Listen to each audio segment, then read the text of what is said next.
And now it's time for RTB 101. This is the segment where we talk about practical questions to help equip you to share your faith with friends and family more effectively. And I'm here once again with my colleague and physicist, Dr. Jeff Zweerink. Welcome back. Krista, it's good to be here again. Yeah. So, recent blog post that you made, very provocative title. Maybe we are alone in the universe. So, let's talk about it, because very important question when we're talking to our non-Christian friends, when we just look at the numbers, the vastness of the universe. There's a lot of planets out there, a lot of stars, a lot of galaxies.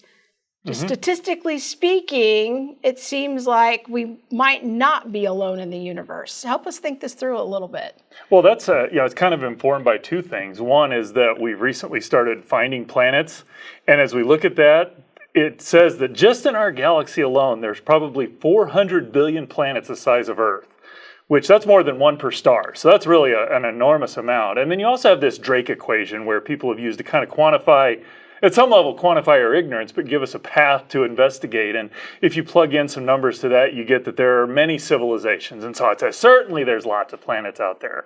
But there's kind of indications that maybe we are alone, because the conditions that life requires are really pretty exacting. And so maybe we're alone, maybe we're not.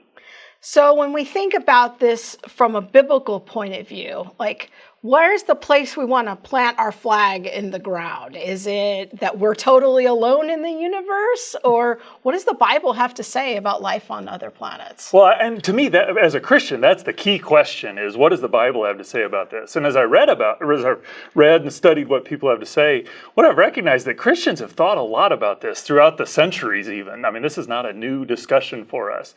But there are devout Christians who've come down and said, yeah, there's other life in the universe. And there are devout Christians who say, yeah, we're the only life in the universe. And really the key questions in my mind is, like, if we find other life, how would that impact salvation or creation or these important biblical doctrines? And at the end of the day, Christians have recognized there's different ways to think about that. So theologically, whether we're alone in the universe, I think is an open question, which makes it very fun to investigate, because scientifically it's an open question as well. Well, I'm glad you're bringing us back to that point, because when we're talking to our non-Christian friends, we don't want to exude a posture of fear, that discovery is something to be afraid of. Rather, at reasons to believe, we're always trying to foster an environment of curiosity, that absolutely. God's creation is good, and it's created for us to explore. He's created us in his image.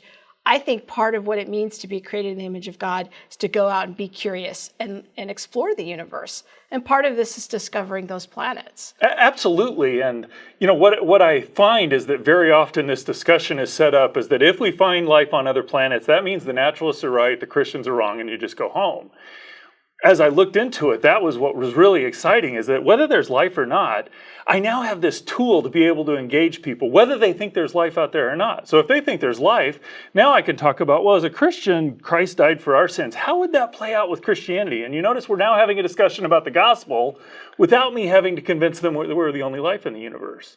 Or similarly, if we're the only life in the universe, isn't it remarkable that God created this whole universe so that we could be here to see his creation? And again, we're talking about important theological issues, which as a Christian, I want to be able to share the gospel. So whether there's life or not, I get the opportunity to share the gospel.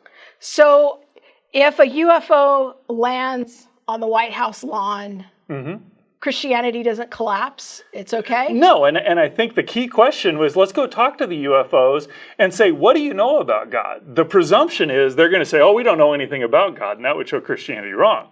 But if God is who he says he is, when we ask that question, they're going to say, well, there's this God who created everything and he wants to interact with us. And that would affirm what the Bible said all along. So I think it's a great question and a fascinating discussion to have with people. In fact, you've written a book along these lines. Why don't you tell us about that? It's a book called Is There Life Out There? And it just investigates how well Earth is designed to host life, but what happens when we look at the multiverse? Might God have created? Just all these questions surrounding the existence of life in the universe, and how as a Christian we can be equipped to go share the gospel given our latest scientific knowledge about all those issues. So are we alone in the universe? I think what your answer is maybe, maybe not, but it all leads to a conversation about the cross. Absolutely. Okay, cool.